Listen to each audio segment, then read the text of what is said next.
I am giving the biggest warning going into this video. This game is completely morally bankrupt and is extremely gross, and the amount of blurring and censorship I had to do is astronomical. So just bear with the pixelization and enjoy the absolute insanity that awaits you in our little journey together. Ladies and gentlemen, do you ever find something that is just so insane that you kind of have to tell someone about it? Well, that's basically why this channel exists, and the game we're talking about today is the most unhinged experience I've had in a video game, period. So without further ado, I present to you Sex Please. Like the video game. I'm not asking a question. Our story begins where every good porn/cross-dimensional horror game starts, in therapy. I'm Nicholas. Take a seat. As we sit down, the doctor talks about getting to know us better, to which we reply that he's most likely heard of us because our name has been in all the newspapers due to an incident at a certain adult store. The doctor then gives us a Rorschach test, which goes just about how you'd expect in a game like this. My dude, it's a dick. Okay, what about this one? What do you see here? Fuck me! That's some creepy shit! He also gives us another test. Oh, that feels so good.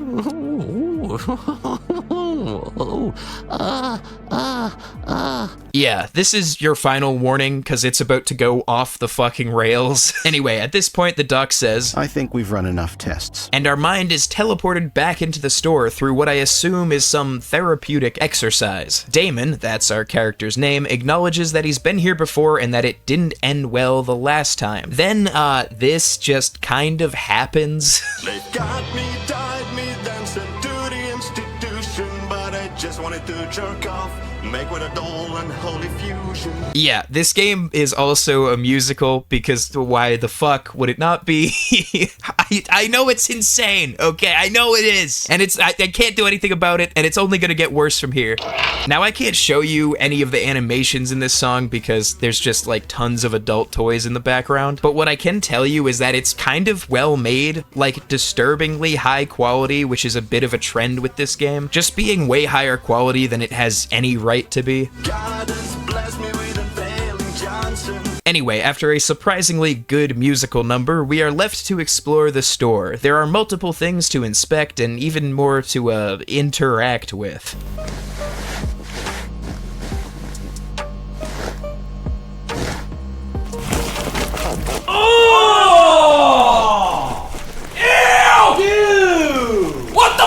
There are also notes and newspapers that give us two different explanations as to what actually happened. The newspapers simply say that a shop owner and his employees had apparently committed ritual suicide together. However, employee notes talk about dolls moving on their own and possible supernatural activity. After exploring every corner and every couch cushion, we proceed into the back room, where several possessed blow-up dolls greet us.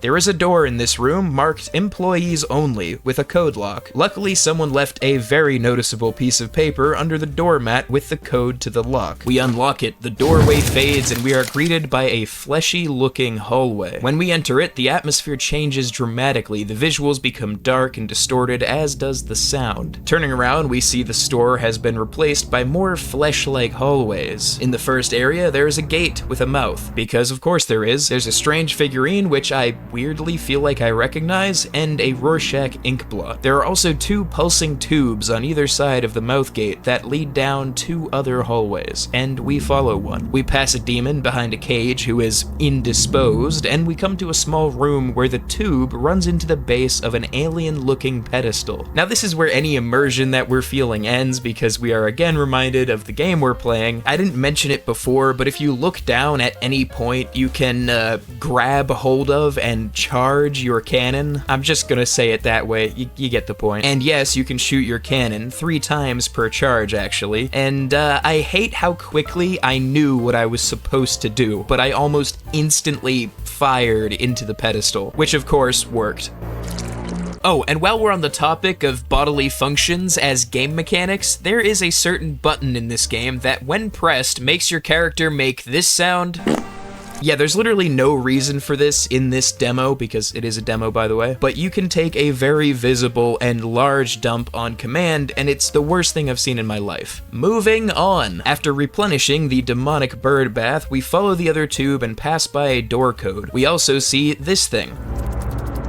Pretty sure it's a robot spider with titties. But anyway, we unlock the door, seed another pedestal, and unlock the final door with our glorious juice. We then find a foot and do unholy things with it before entering the portal back to the normal side of this nightmare. Now, this being a demo, I thought this might be the end. However, there is one final horrible thing for us to experience. Next to the backpack on the counter, there is a phone number and a name. We dial the number and she shows up. Naturally, we start blowing her back out, which is great and shockingly normal for this game, until it isn't fucking normal anymore. What the hell is even that? Now, I don't know why exactly, but this part bothers me more than anything else. I'm not a person who's scared of a lot of things, like especially in games, but this just made my skin crawl. Anyway, at this point, she pulls a knife out of her nature's pocket and begins to stab herself in the face like multiple times, and then she falls over behind the counter dead, leaving us with a dead body, lots of real-life trauma, and absolutely no more horrible content to explore. Now look, obviously this game was made to be funny, and in a lot of ways it is. The protagonist feels like a GTA 5 character, and the game is painfully self-aware, which is a good thing. The crazy part is, though, I feel like if done right, this could be a genuinely fun game to play. See, this might surprise you, but I don't have a lot of experience with adult games because they don't seem that fun to play, and also yanking my chain to a video game just isn't my thing. However, this one, I'm kind of interested in it, and I did wishlist it. I mean, the premise alone is just insane, and if they lean into the horror/mystery elements, it could be one of the most bafflingly enjoyable experiences on the market. This game also appeals to the part of me that likes stuff that makes you pause and just go, what the fuck? Genuine shock is one of the hardest reactions to get out of people, and this game will 100% do that. Anyway, this is all I really have to say, except developers, please, I'm begging you, give me any kind of voice line. I will do a distorted moan. Please just let me do a voice line for this game. Anyway, yeah, that's all I gotta say. But seriously, I'll do anything. Anything! Grandma and nurses gonna get fucked by horses. I'm better than Kanye West.